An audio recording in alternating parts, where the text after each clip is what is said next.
Wapendwa taifa la Mungu, karibuni katika tafakari ya neno la Mungu, ikiwa leo kanisa linaadhimisha sherehe ya Pentekoste. Wakati huo huo linapokumbuka kazi ya Roho Mtakatifu kwa mitume, mwanzo wa kanisa na mwanzo wa utume wake kwa lugha, watu na mataifa yote. Somo la kwanza ni la kitabu cha Matendo ya Mitume, sura ya 2, aya ya 1 hadi aya ya 11. Somo la pili ni la waraka wa Mtume Paulo kwa Wakorinto, sura ya 12, aya ya 3b hadi aya ya 7 na aya ya 12 hadi aya ya 13.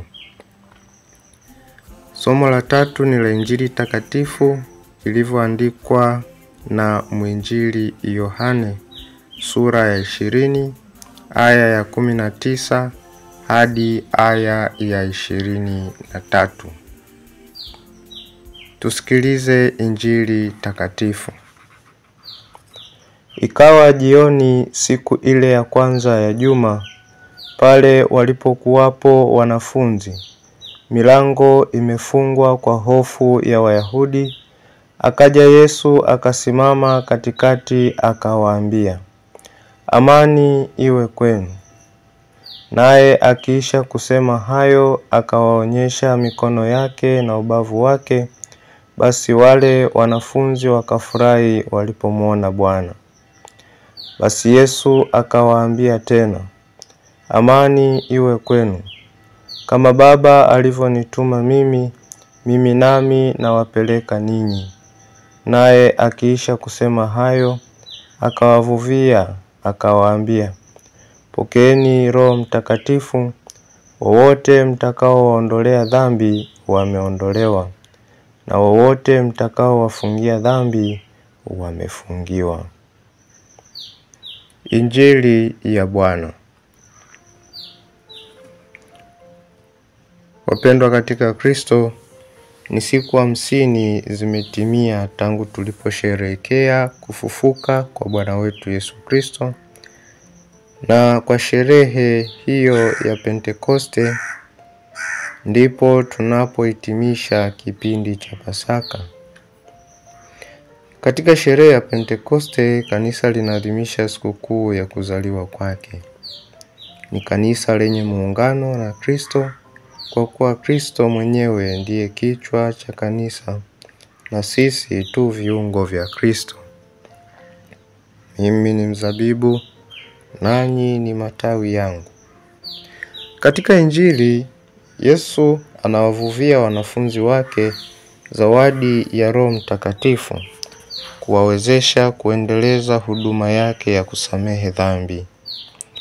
Hii ni zawadi kwetu, na anajua kuwa inahitajika sana katika kila kizazi. Alichokianzisha mwalimu, wanafunzi wanakiendeleza na wanapewa uwezo huo, huku wakijaliwa nguvu ya Roho Mtakatifu. Licha ya kujawa hofu juu ya Wayahudi, kwa kuwa walikuwa wanatafutwa sana, wale wote ambao bado walikuwa wakieneza habari ya ufufuko wa Bwana wetu Yesu Kristo kwa watu mbalimbali.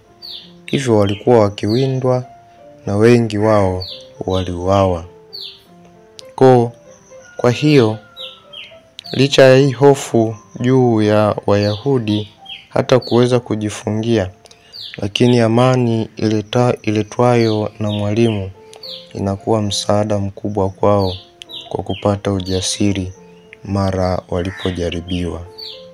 Kumbe hili ni pato la kazi ya Roho Mtakatifu, akifanya kazi ya kuwaunganisha watu na Mungu kama alivyowaunganisha mitume na Yesu Kristo mfufuka.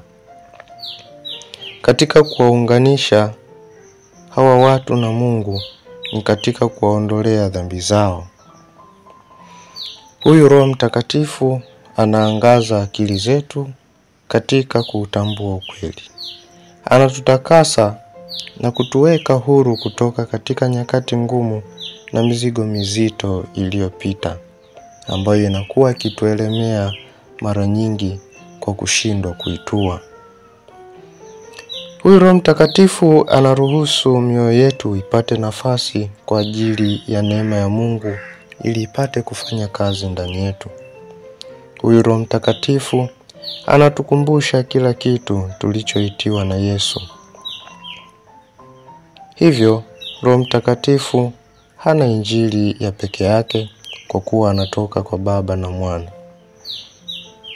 Roho Mtakatifu analinganishwa na maji yasaidiayo ukuaji katika maisha yetu na maisha ya kanisa. Roho Mtakatifu huleta ukuaji wa kiimani. Ndiye roho wa kanisa anayebaki nasi kama alivyo kiunganishi kwa Kristo na kanisa lake.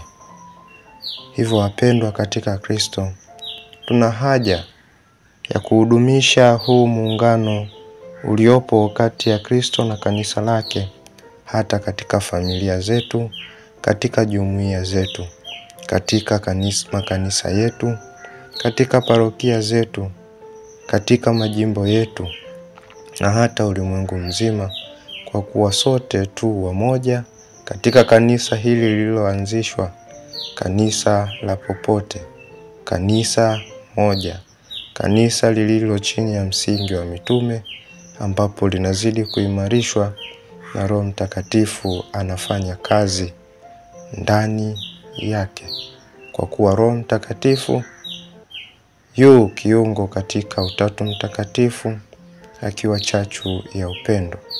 Ni Mungu mwenyewe anavyojidhihirisha katika maisha yetu kwa nafasi hiyo, huku tukishuhudia na tukiwa na imani juu ya Mungu mmoja. Awabariki na kuwalinda Mungu Mwenyezi, Baba na Mwana na Roho Mtakatifu. Amina.